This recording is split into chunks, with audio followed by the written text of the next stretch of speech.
Hi, my name is Michaela Harris with Timberlake Marketing. I want to take just a few minutes today to show you what you could be doing to beat your competitors and get more clients. First things first, when I Google your company, I don't see a Google business profile for you, and I didn't see a website. Not to say that you don't have one, but if you do, I couldn't find it. I wasn't sure. I know this is your listing on Angie's List that I found, but as for a website in particular, I could not find one. So, based off that information, my first recommendation is always going to be to make a Google business profile so that you make it into the maps. How you do this is create you a Gmail account, go to your Google Apps, and create a business profile. When you do this, make sure that you are filling it out completely. Make sure you're putting a good company description with good keywords. You only need about 1 or 2 keywords in there. And then I'll explain keywords in just a moment. Then you want to put a lot of photos. Make sure those photos also save as keywords. And then you want to make sure you verify your business and you can go after citations. Citations are basically other websites that list your business, listing your name and your address, your business name and address. This is going to help gain you some trustworthiness with Google and help put you at the top of the map section. The reason why it's important to be at the top of the map section is because most customers, if they're going to Google, say, contractors in Miami, they're going to see the top 3 businesses in the maps first, and then they're going to see all these URLs that rank, meaning all these websites. So some people only look here, some people only look here, some people look in both spots. All in all, you want to be in as many places as possible so that customers can find you the easiest. If the only place they can find you is Angie's List, they're having to go through another website, through a third party to find you. Versus if your website was first on the maps or first on this first page, they would find you almost immediately. And you wouldn't have to pay for services such as Angie's List. Most people are never going to make it to the second page. That's why that first page is so important. Now, if I pull up your top competitor, which I recommend doing, and that's just for this one search. I just pulled one of these URLs that was your top competitor, and you can pull more than one. You can also search something different and pull a competitor for a different word. But I chose to do this one as an example. You can see their backlinks and their referring domains, and after you get a website created, this is what you need to go for. You need to get powerful backlinks that are going to give you, that's going to be relevant and powerful based off what your website's trying to portray. Same thing with your referring domains. You don't want to get scammy links that have nothing to do with what you're trying to rank for. That'll end up hurting you more than it'll help you. And you can see that being on that first page generates them a lot of traffic. That's a lot of customers visiting their site.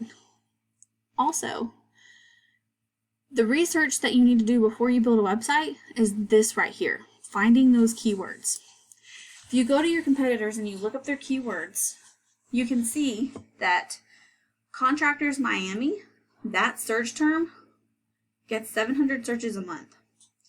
Then you can go down here and see general contractors in Miami-Dade County, 30 searches a month. What you want to do is find any of these keywords that pertain to you specifically, pertain to your company, and any of these keywords that have local cities. Now, if you serve multiple towns and neighborhoods, it's better to set your website up in a way that you have separate location pages for each of those, and you go get special keywords for each of those pages. So what you do when you choose your keywords, choose extra, and then go through and make sure you're paying emphasis to the ones that have the highest search volume and the lowest KD. Those are going to be the ones that give you the best results. So when you go to build your website, this is a platform that I recommend. It's snaps.ai. Here you create your account and you can use a lot of their different templates. Templates make things so much easier. This is a very user-friendly platform. If you're not used to building websites, use a template. It's great. You can change the colors, but most of the content's already there. All you have to do is go in and add your words, your photos, your logo, and those sorts of things, and it's very user-friendly. So when you build this and you structure your website, it's good to have a home page, service pages that list the different things you do, and then separate location pages. And then you can rank those location pages for the area that they're referring to.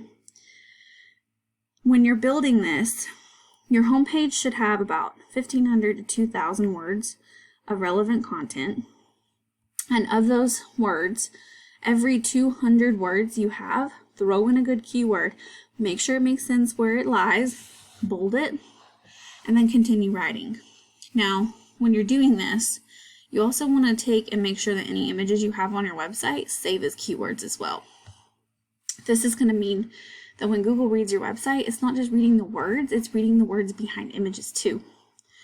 The more keywords you have on there, the more Google's going to say, hey, this website's actually pertaining to what this person over here is searching for. And the higher chance you have of making it to that first page. So any of your other pages like services and locations do about 500 to 750 words a page. And then make sure you're doing one keyword for every 200 words of content on that as well. All in all, those are my first recommendations. That's where I would start. And these are all services that my company offers, but they're all services that you can also do on your own to help your own company. I hope that this last few minutes was valuable to you. I hope that you got some valuable knowledge to help your business. And then, like I said, if you have any questions, please don't hesitate to reach out. Thank you so much for watching.